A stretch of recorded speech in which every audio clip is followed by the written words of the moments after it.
Please. Why does Prime Minister Netanyahu want you to stop negotiating with Iran? You're saying stop entertaining, stop talking to them?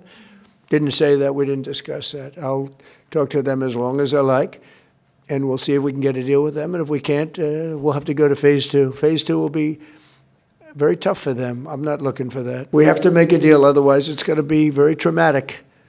Very traumatic. I don't want that to happen, but we have to make a deal. They should have made a deal the first time, and they got Midnight Hammer instead. And this will be very traumatic for Iran if they don't make a deal. Look, if they don't make a deal, then it'll be a different story. But we had a very good meeting yesterday with Bibi Netanyahu, and he understands, but it's ultimately up to me. If the deal isn't a very fair deal and a very good deal with Iran, then it's going to be I think, a very difficult time for them.